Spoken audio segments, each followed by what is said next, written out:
India crime news की team आज पहुंची है गांव ननौंड में, जहां पर बातचीत करने के लिए मौजूद हैं यूथ कांग्रेस के प्रेसिडेंट सतीश सिंधु जी। उनसे बातचीत करेंगे विशेष मुद्दे को लेकर के, क्योंकि आज हरियाणा में एक विशेष परिस्थिति बनी हुई है, क्योंकि हरियाणा गवर्नमेंट ने किसानों के हित के लिए एक अध्यादेश पारित किया, लेकिन किसानों को वो राशि नहीं आया। इसी संदर्भ में बातचीत करेंगे। प्रेसिडेंट साहब हमारे साथ मौजूद हैं। सर, सबसे पहले तो इंडिया क्राइम न्यूज़ के साथ बातचीत करने के लिए आपका बहुत बहुत धन्यवाद। धन्यवाद इंडिया क्राइम न्यूज़ का। जी सर, जिस तरह से गवर्नमेंट पॉलिसी लेकर के आई है किसानों के लिए 3 अध्यादेश का, लेकिन किसानों को ये राशि नहीं आया, इस बारे में आपका क्या विचार है? मैं सबसे पहले 10 तारीख को कुरुक्षेत्र पीपली में जो किसानों पर लाठीचार्ज हुआ उसकी कड़े शब्दों में निंदा करता हूँ। किसान हमारे अन्नदाता हैं, वो हमारी धरती के भगवान हैं, जो हर किसी का पालन पोषण करते हैं, हमें अन्न प्रदान करते हैं।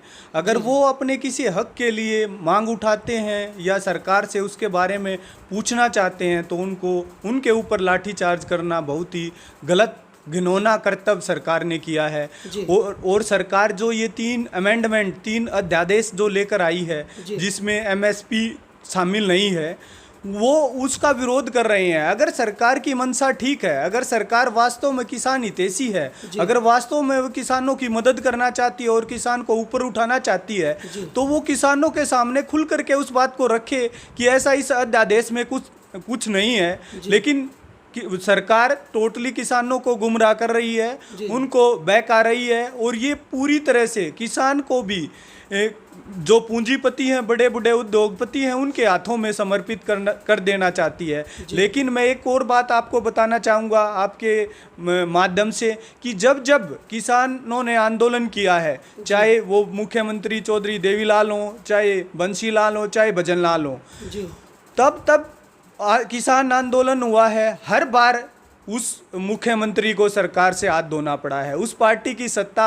नहीं रही है, वो सत्ता गई है। और जिस तरह से अब भी किसान उग्र हुआ है, उन्होंने अपने हक की लड़ाई लड़ने की मांग उठाई है, तो अब भी ये सरकार टिक नहीं पाएगी।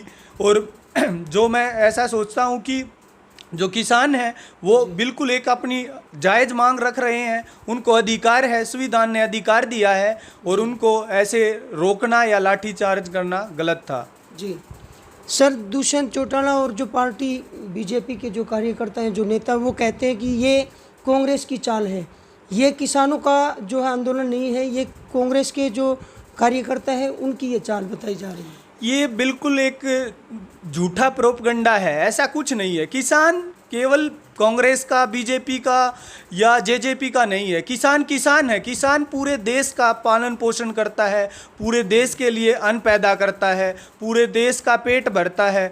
तो इस तरह का राजनीतिकरण करना, स्पेशल तौर से, मुख्य तौर से कांग्रेस को इस चीज़ को लेकर के भ्रमित करना या उस पर आरोप लगाना, ये बिल्कुल गलत है। किसान है वो हर किसी का है, हर किसी पार्टी से वो संबंधित है, और मुख्यतः वो पहले देश का जवान के बाद अगर किसी दूसरी चीज़ का नाम आता है तो वो किसान है, जो देश की समृद्धि में, अर्थव्यवस्था में हर तरह से जुड़ा हुआ है, और उसका एक बहुत ही बड़ा रोल है। जी सर, जिस तरह से आज प्रेस कॉन्फ्रेंस हुई तो उसमें डॉक्टर अजय चौटाला सिंह, जो जेजेपी के राष्ट्रीय अध्यक्ष, उन्होंने बताया कि कोई भी ऐसा तथ्य लेकर के आए जिससे ये लगे कि ये किसानों का विरोधी है, जो 3 अध्यादेश है, तो इसके बारे में आप क्या कहेंगे? अगर देखिए, ये सब बरगाने की बात है, झूठी बात है। अगर उस 3 अध्यादेश में ऐसा कुछ नहीं है तो फिर ये किसान इतने उग्र क्यों हुए? अब तक इनकी पहली टर्म भी बीत चुकी थी बीजेपी की, अब दूसरी टर्म इन्होंने, दोनों में गठबंधन हुआ, जेजेपी में और बीजेपी में। तो अब ऐसा क्या होगा कि किसान लॉकडाउन के दौरान भी अपनी जान हथेली पर रख करके रोडों पर उतरे? क्यों उतरे वो? ये तो सिर्फ बहकाने की बातें हैं, झूठी बातें हैं। अगर अध्यादेश में ऐसा कुछ नहीं है तो लोगों के बीच जाएं, किसानों के बीच जाएं और उन्हें समझाएं कि ऐसा कुछ नहीं है। जो किसानों के लिए मंडी में जो एक न्यूनतम समर्थन मूल्य निर्धारित होता है, वो इस अमेंडमेंट में कहाँ है? कहाँ रखा गया उसको इसमें? जी सर, ये जो अध्यादेश जो पारित किया गया था, ये जून में किया गया जब लॉकडाउन का समय था, लेकिन उसमें इतना टाइम क्यों लगा इसको आंदोलन में लगाने के लिए? क्योंकि काफ़ी सारा गैप जो हुआ जून से लेकर अब तक, किसान क्या सोचते रहे? मैं आपको बताना चाहूँगा कि जो किसान है, ये जब जो लॉकडाउन था, इस लॉकडाउन का जो फ़ायदा है वो राजनीतिक पार्टियां लेना चाह रही हैं।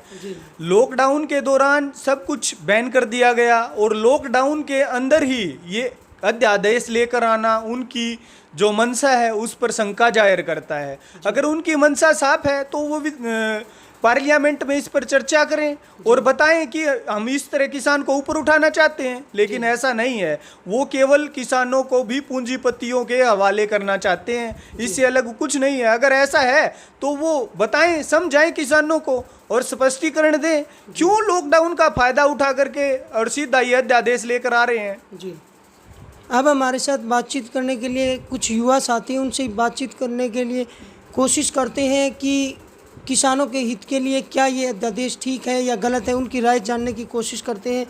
सर, सबसे पहले तो इंडिया क्राइम न्यूज़ के साथ बातचीत करने के लिए आपका बहुत बहुत धन्यवाद। क्या बताना चाहेंगे सर, जो आंदोलन किया गया है वो ठीक है या अध्यादेश ठीक है? ये बहुत ही नाजायज़ है। किसानों के साथ जो 3 अध्यादेश लेके आई है गवर्नमेंट जी, ये बहुत ही नाजायज़ है। और इससे पहले मैं ये बताना चाहता हूँ, जैसे कि अब ये पीपली में जो ये किसानों के साथ बर्बरता की गई है, ये बहुत ही दंडनीय है और इसकी जांच की भी हम मांग करते हैं। जैसे कि इसमें कई पुलिस वाले ऐसे भी थे जो कि अपनी वर्दी में नहीं थे। उसको किसने बोला था कि आप भाई लाठी चार्ज कर दो? गृह मंत्री को नहीं पता, दुष्यंत चौटाला को नहीं पता, खट्टर साहब को कोरोना हुआ है। तो ये बताओ ना कि इसमें फिर इसका लाठीचार्ज का आदेश किसने दिया है? आप सरकार से क्या मांग करते हैं और क्या चाहते हैं कि इस आंदोलन की जो जांच है वो किससे करवाई जाए? हम यही बात कहना चाहते हैं कि सीबीआई से इसकी जांच करवाई जाए और निष्पक्ष तरीके से करवाई जाए। इसमें जो भी दोषी है उसको सज़ा मिलनी चाहिए। जी, और 3 अध्यादेश जो जारी किया गया है वो किसानों के हित के लिए है या नहीं है, या आगे इसका क्या प्रोसीजर रहेगा, इसके बारे में आपके क्या विचार हैं? मैं आपसे ये पूछना चाहता हूँ, जैसे कि ये 3 अमेंडमेंट जो कि गवर्नमेंट लेके आई है, एक तो ये लॉकडाउन के दौरान लेके आई है जिसमें पहले ही जान माल का खतरा है, लोग इससे बहुत ज़्यादा परेशान है। ऊपर से किसानों को ये 3 अध्यादेश परेशान कर रहे हैं। जैसे कि अभी एक अध्यादेश ये है कि प्राइवेटाइजेशन, उससे किसानों को क्या फ़ायदा होगा? उसको तो इससे एक मजदूर बना दिया जाएगा, अपनी धरती पे उसको मजदूर बना दिया जाएगा। और जब फसल कटने के बाद उसका जो वो एक प्राइस है, जैसे कि MSP है, वे उस पर न लेने की बजाय वो उसके आधे पौने दामों में लेने का काम करेगी। और दूसरी बात यह है, जैसे कि पहले हम अपने सरसों को स्टॉक कर लिया करते हैं, आलू को स्टॉक किया करते थे, अब वो बैन था वो हटा दिया गया। उसका फ़ायदा खाली पूंजीपतियों को होगा। जैसे कि वो पहले उसके ऊपर एक लिमिट थी, एक लिमिट होने के बावजूद वो अपनी लिमिट के हिसाब से उसको स्टॉक कर सकता था, लेकिन अब वो अनलिमिटेड कर दिया है और वो उसको उस टाइम पे मार्केट में उतारेंगे जिस टाइम पे उस फसल का उसको मुनाफा मिलेगा। और किसान अपने पास उस फसल को रख नहीं सकती है क्योंकि उसने बहुत सारी परेशानियों को झेलना पड़ता है। जैसे कई बार घर की परिस्थितियाँ होती है अपनी, उस हिसाब से उसको अपनी फसल तो बेचनी पड़ेगी क्योंकि वो कई बार कर्जा उठा के भी अपनी फसल बोता है और उसको कर्जा उतारने के लिए उसको तो मजबूरी है कि अपनी फसल बेचेगा, लेकिन उसको जो बड़े पूंजीपति है वो स्टॉक करेंगे और वो उसका मुनाफा कमाएंगे, उससे किसानों को कोई लाभ नहीं होगा।